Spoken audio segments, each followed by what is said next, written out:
apa yang dikatakan itu bukan bohong. Apa yang dikatakan mereka itu adalah ketersiksaan dan ketidakadilan.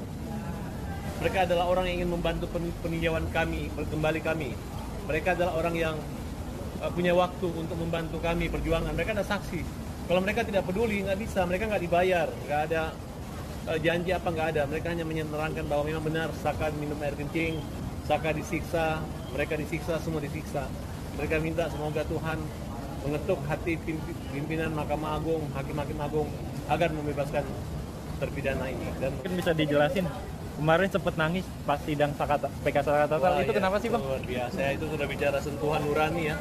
Saya rasa nggak akan, kalau saya sebagai lawyer tuh belum pernah saya menangis sesedih dan seseru ini, karena ini termasuk kasus yang paling dramatis, tragis dan membuat orang miris, karena mengingat ketersisaan mereka di zaman itu ya, pengakuan mereka, dan ini dialami oleh semua Saka. Dan ini Bu Titin aja belum bertanya itu dia udah nangis gitu. Bu Titin nangis kan? Nah jadi saya betul-betul, bahkan ibu saya nelpon saya 3 kali nonton, 3 kali menangis gitu. Dan teman-teman, bahkan saya jalan kemana-mana juga disambut kayak pahlawan, sebagai orang yang membela orang lemah. Kemudian mereka tersentuh gitu, ikut-ikut sama-sama menangis ya. Berarti apa yang saya rasakan pembelaan ini bukan yang saya merasakan sebagai pengacara, tapi seluruh yang menyaksikan sidang itu juga ikut punya peduli, empati, simpati, dan punya nurani untuk perkara yang air mata. Air mata itu saya artikan adalah suara kebenaran dan suara harapan keadilan. Mudah-mudahan tangisan ini, suaranya dan rasa hati itu bisa terasa semua di Indonesia, dan mereka ini ada. Apa yang dikatakan itu bukan bohong. Apa yang dikatakan mereka itu adalah ketersiksaan dan ketidakadilan. Bang, tapi nangisnya karena mungkin keterangan dari yang bersangkutan di... Saya mengikuti alur daripada saksi tersebut. Mereka adalah orang yang ingin membantu peninjauan kami, kembali kami. Mereka adalah orang yang punya waktu untuk membantu kami perjuangan. Mereka ada saksi.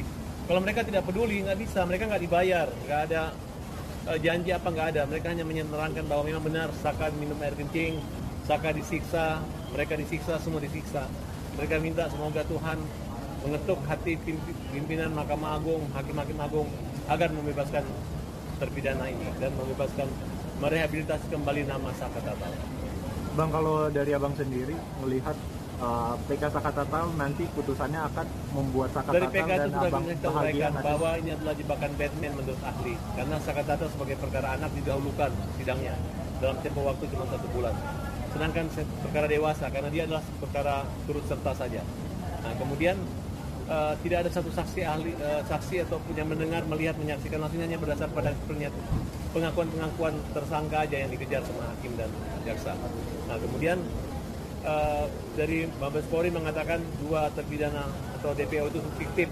Kemudian Peggy sudah bebas dan dikabulkan pra peradilannya. Belum Liga Akbar mencabut, belum Teguh mencabut, belum Dede mencabut semua keterangan-keterangan yang memberatkan mereka. Ini merubah kronologis peristiwa pidana, dan mereka ini adalah orang-orang yang baik, orang benar.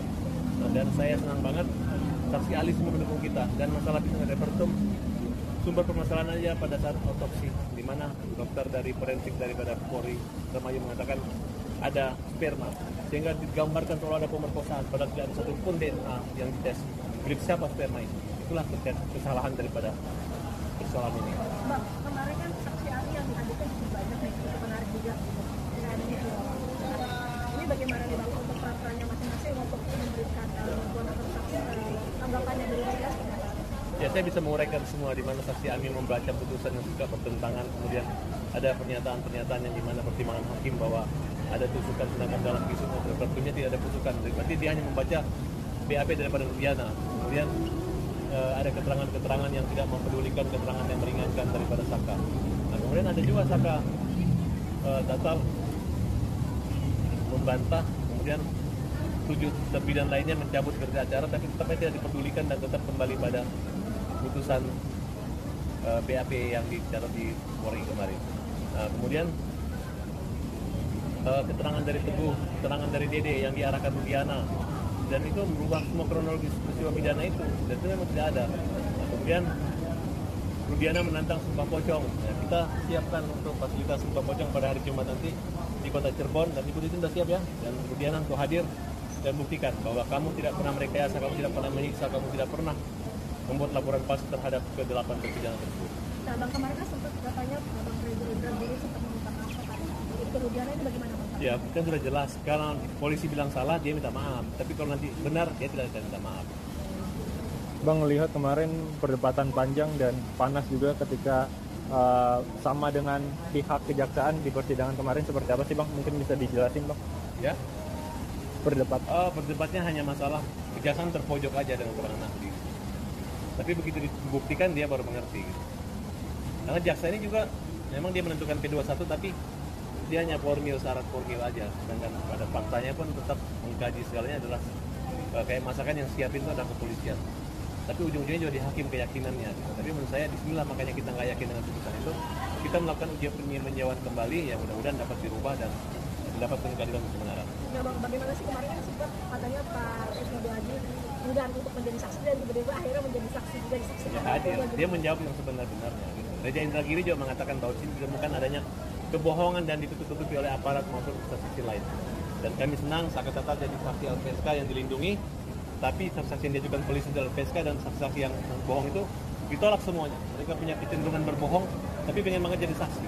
Nah kemudian rekomendasi kepolisian agar mereka jangan diperiksa dan intimidasi dan dikembalikan ke tahanan-tahanan mereka karena mereka adalah pengawasan kumham bukan dalam pengawasan polisi.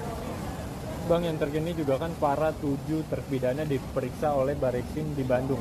Mungkin Ya tanggapannya itu adalah arahan baik dari Kapolri sehingga mudah-mudahan sebelum putusan PK Polri bisa memutuskan bahwa di sini adalah pelanggaran HAM. Nah, Bang, kita tanggapannya perihal sekarang Polri juga sudah membuat satgas ya untuk melihat lagi untuk kasus yang kerugian nih. Ini Ya, bagaimana? pokoknya Polri itu presisi punya hati. Pasti hati nurani Polri yang bergerak, saya yakin. Karena daripada nanti Mahkamah Agung yang menyalahkan kejadian ini, mereka salah, mending dari awal mereka harus membuka dan meluruskan kembali dan menghukum yang salah. Salah menghukum juga dihukum.